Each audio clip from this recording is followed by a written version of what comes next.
Salut Moussaillon, aujourd'hui je vous reviens pour un bilan lecture et j'avoue que j'ai un petit peu de retard parce qu'il y a des lectures que j'ai commencées en février, donc il faut que je vous en parle vite.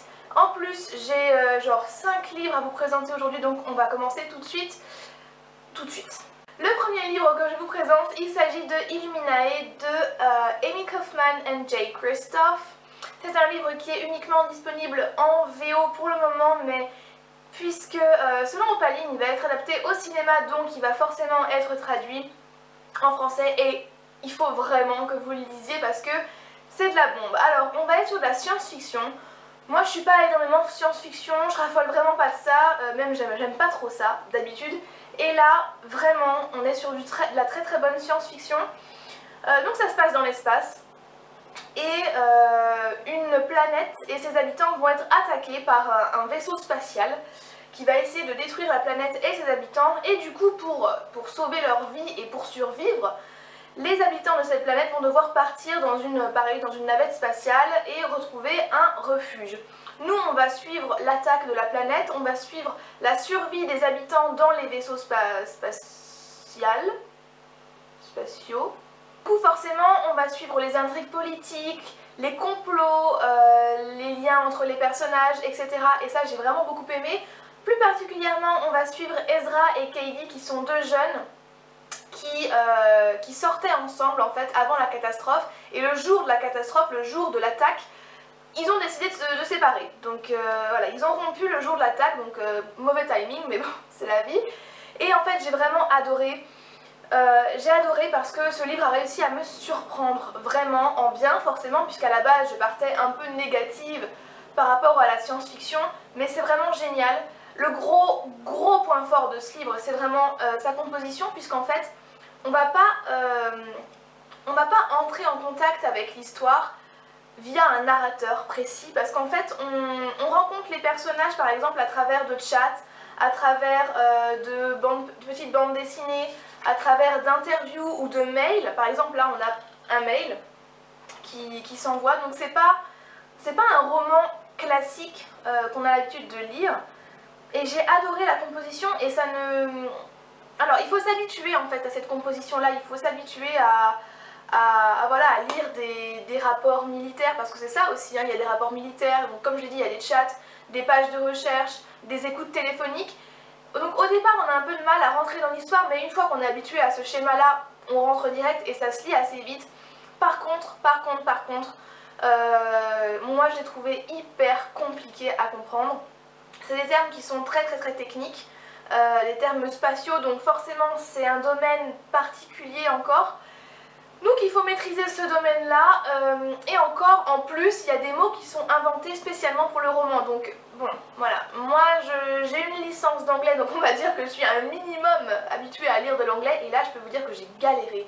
Le début, ça a été hyper compliqué pour moi, et je vous avoue qu'à un moment donné, je voulais vraiment abandonner parce que bah, je galérais vraiment à comprendre. Mais une fois que vous rentrez dans le truc, une fois que vous comprenez le système, ça va tout seul. Après, comme je vous l'ai dit, c'est un livre qui va être traduit en français, donc si vous aimez la SF, et même si vous n'aimez pas la SF, foncez. On passe maintenant à un thriller et je vous présente Ce que tu veux de Sabine Durand aux éditions Prélude. Donc je remercie énormément Anaïs de m'avoir permis de lire ce livre parce que j'ai beaucoup aimé ce thriller là. Ici on va suivre Lizzie, qui est une jeune femme qui était mariée avec Zach, mais malheureusement il y a un an de cela, Zach a disparu dans un accident de voiture. Alors Lizzie, elle était très attachée à son mari et elle a beaucoup de mal à faire son deuil, beaucoup de mal à l'oublier. Et d'autant plus qu'en fait elle ressent la présence de son mari autour d'elle et parfois elle a l'impression de le voir au détour d'une ruelle, elle a l'impression de sentir sa présence autour d'elle. Donc forcément le deuil est un peu compliqué à faire. Alors j'ai beaucoup aimé la tournure que prenait ce livre là, je ne m'attendais pas à ce qu'on parte dans cette direction là. Et j'ai vraiment aimé, c'est un vrai thriller psychologique. J'ai bien aimé parce qu'en fait, dans ce livre, on sent la tension qui monte petit à petit. Plus vous avancez dans le livre, plus vous commencez à vous sentir oppressé. Comme Lizzie en fait. on se sent oppressé, on sent que quelque chose va arriver et voilà, ça s'opère graduellement, j'ai beaucoup aimé ça. Pour parler de la structure du roman, on va alterner entre le point de vue de Lizzie, donc 1 an après la disparition de son mari, et le point de vue de Zach, donc le mari, avant la rencontre avec Lizzie, pendant sa rencontre avec Lizzie et après leur vie de couple. Donc tout ça réuni, ça fait comme des pièces d'un puzzle que le lecteur vient assembler petit à petit et on se rend compte au final de leur vie de couple. On se rend compte que Zach au final c'était un homme qui avait énormément de problèmes et il y a une sorte de déclic qui se fait en nous et ça contribue à cette tension dans le roman. On a envie de savoir ce qui va se passer. On est aussi entre l'imaginaire et le fictif. Puisque c'est un thriller psychologique, donc qu'est-ce qui se passe réellement? Est-ce que Lizzie voit réellement Zach? Est-ce que Zach le suit réellement? Et j'ai beaucoup aimé ça, on se pose énormément de questions. Donc en gros, voilà, un très bon livre avec énormément de suspense. Pour vous dire une petite anecdote, il me restait 100 pages avant de finir ce livre-là, et je me suis dit en toute innocence, va te coucher, tu liras la suite demain. Et quelle erreur j'ai fait parce que j'ai hyper mal dormi, parce que j'arrêtais pas de tourner l'histoire dans ma tête, à essayer de trouver des scénarios, à essayer de trouver une fin plausible, etc. Et bien sûr, voilà, quand la fin est arrivée, en fait, ce qui s'est passé, c'est que sur le coup, j'ai été déçue. Sur le coup, je me suis dit, ah non, mais c'est pas possible, machin. Et après, avec un petit peu de recul, et c'est pour ça, je pense que c'est intéressant de faire des bilans à froid, une fois que vous avez bien assimilé votre lecture, etc. Avec du recul, je me dis que c'est très bien joué par l'auteur et que en tant que lecteur, c'est une leçon en fait. Voilà, je vous en dis pas plus, faut pas vous spoiler, mais en tout cas j'ai vraiment aimé ce livre, il est très bien pensé, énormément de suspense et il y a des très bons thèmes qui sont abordés également, donc je vous le conseille. Toujours grâce à Anaïs, j'ai pu lire Une petite chose sans importance de Catherine Fradier aux éditions Au Diable Vauvert. Ici on va suivre Sacha qui est un...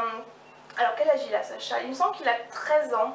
Voilà, c'est un enfant, hein, c'est un jeune adolescent qui est atteint du syndrome d'Asperger, donc c'est une sorte d'autisme.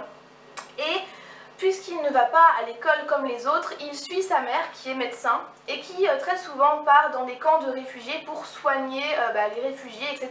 Cette fois-ci, Sacha et sa maman vont partir au Congo où la situation est assez tendue puisqu'on a pas mal de guerres civiles, guerres de clans et où surtout on retrouve très souvent des enfants soldats, donc des enfants qui sont utilisés pour tester des champs de mines, qui sont exploités pour creuser des mines, pour trouver du métal, etc.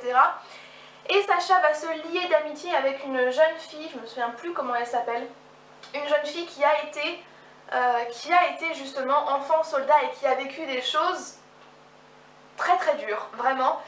Et voilà, je m'arrête là. Alors j'ai beaucoup aimé ce livre parce qu'il aborde des thèmes que moi je n'ai jamais eu l'occasion de lire. Voilà, les enfants soldats, en fait on sait tous que ça existe, mais on ne sait pas spécialement comment ça se passe, on ne sait pas spécialement ce qu'ils vivent réellement. Et là, rentrer en contact avec cette jeune fille qui a vécu des choses, enfin, je veux dire, la gamine elle a même pas 15 ans, qu'elle a la maturité de quelqu'un de 50 ans, à cause des choses qu'elle a vécues justement. Tout le livre est vu du point de vue de Sacha, c'est une focalisation interne, donc je vous laisse imaginer comment ça se passe dans la tête d'un enfant qui est atteint du syndrome d'Asperger.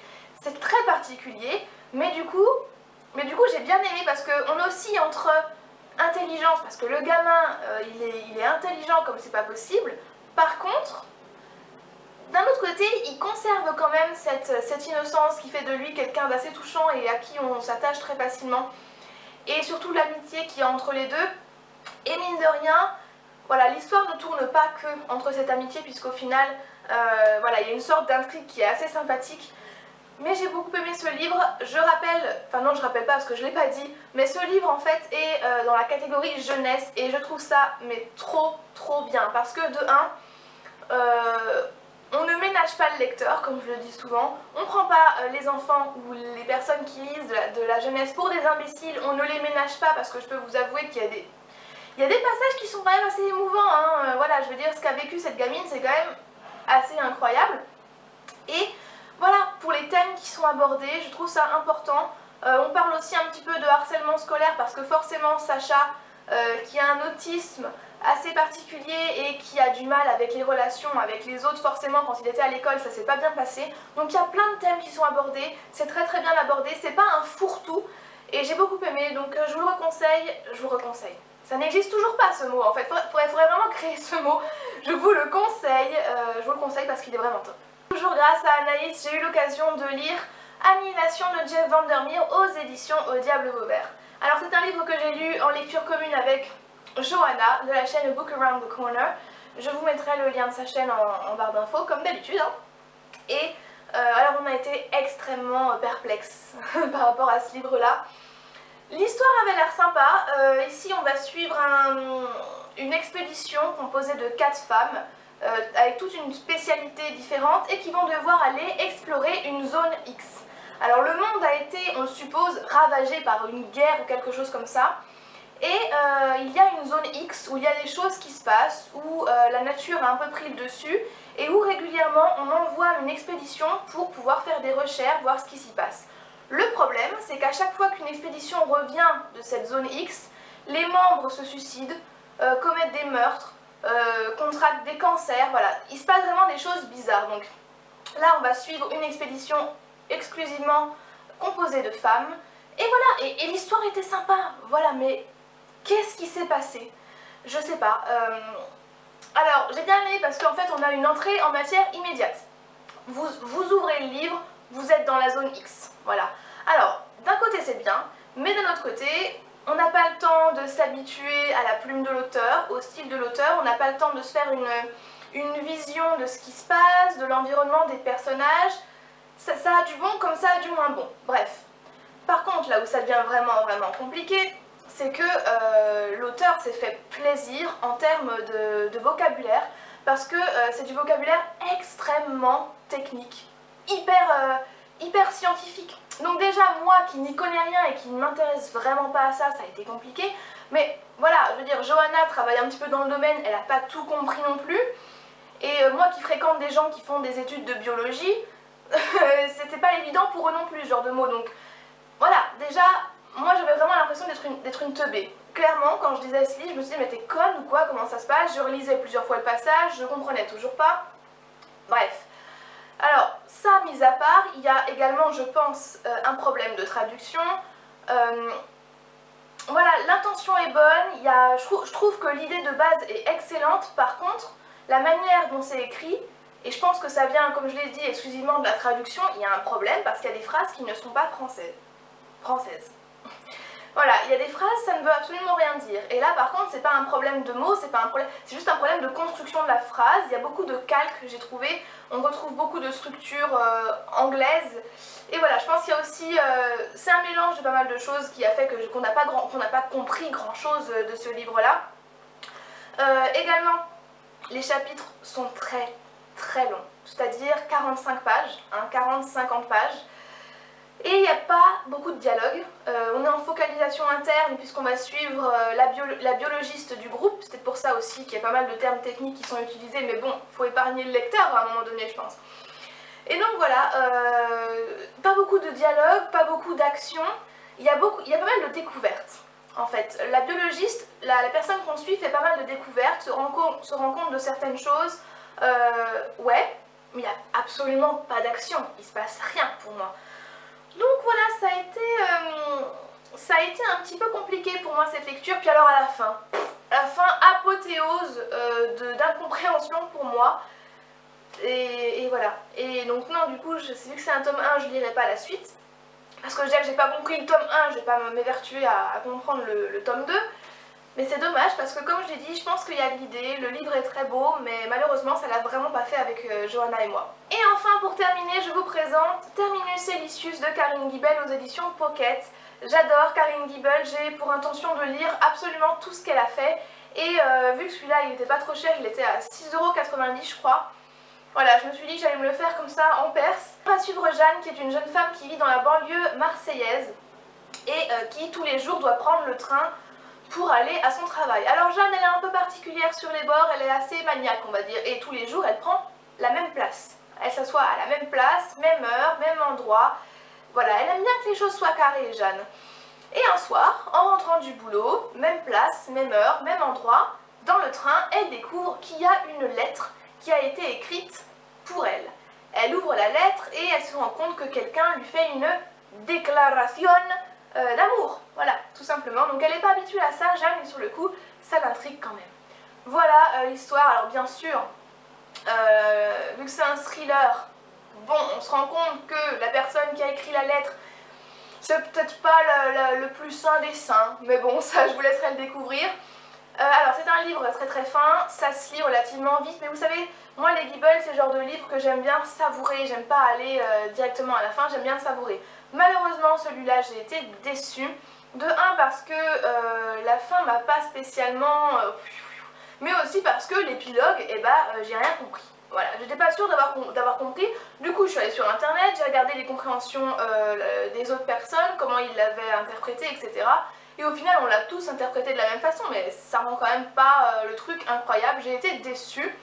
Après c'est son premier roman, c'est pas mal dans le sens où il y a énormément de tension, mais vraiment, vous êtes mal, vous êtes oh là, oh là, oh là, vraiment, c'est pas mal, il y a vraiment beaucoup de suspense, du Karine Ghibli quoi. Et alors l'écriture, incroyable, vraiment parfait, mais voilà, la fin...